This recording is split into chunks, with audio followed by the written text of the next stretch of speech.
A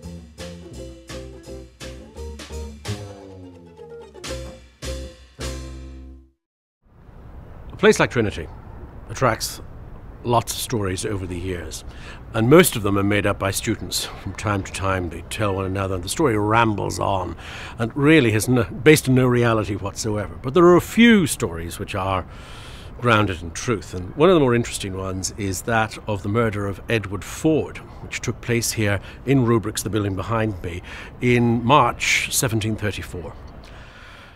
In the evening of the 7th of March through to the morning of the 8th of March, there had been students carousing round town. They came in, beat up the porter at front gate, who was unable to identify them later on because he admitted he himself was somewhat in drink. And they, as a group, were admonished by one of the fellows of the college, a man named Edward Ford. Now, Ford was a bit of a disciplinarian, wasn't very popular, and the students decided to nip off to their rooms.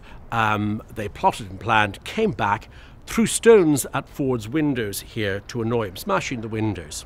Ford retaliated by firing a gun out of the window. Now, this was just a few months after the college had assured the authorities in the city that guns weren't allowed in the college at all. And the kids went back to their own rooms, gathered together firearms, and came back here.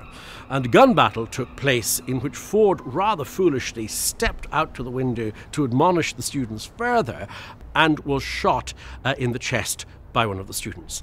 Once they realized that the man had hit the floor, they all dispersed, and students who lived in the building ran up to Ford's rooms on the first floor here to see his condition. Realizing the man was dying, the authorities in college were called, and Ford's last wish was that God forgive the students who had done this, because he did. Nonetheless, the students involved, accusations flew around and certain people were named. There was a party going on further down the building where several of the students were found clinging to a punch bowl. God knows what they were drinking, but they were lacerated, I suppose, at the time, and they were accused of being the students involved in this shooting incident.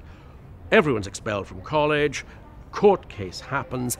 Basically speaking, people were called in to give evidence. The evidence was self-contradictory, it was circumstantial for the most part, and the judge moved the jury to acquit everyone involved on the basis of the evidence, but he also felt that basically what had happened was a bit of a student prank that had got out of hand. Now, I doubt very much we'd get away with such leniency if we were going to shoot any of my colleagues these days, though there are a few candidates who do spring to mind, and the odd automatic weapon at a meeting would speed up business big time. But nonetheless, there was a chap called Cotter involved. He later became an MP and became a baronet.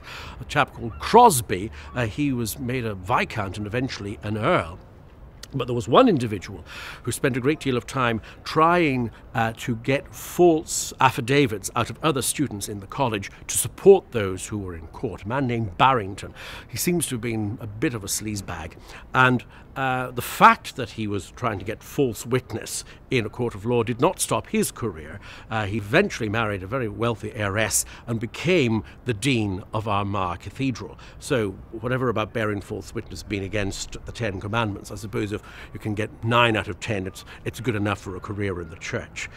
The story, of course, has been embellished over the years by students, and there is a story that Ford leaves his room, the ghost of Ford leaves his room, comes down the stairs, and then walks over towards Botany Bay over on my right-hand side. There's only one small problem. In the story, he's seen opening the door of Rubrics and closing it behind him and walking away. But the doors weren't here in the 1700s. They were only put in the late 1990s for security.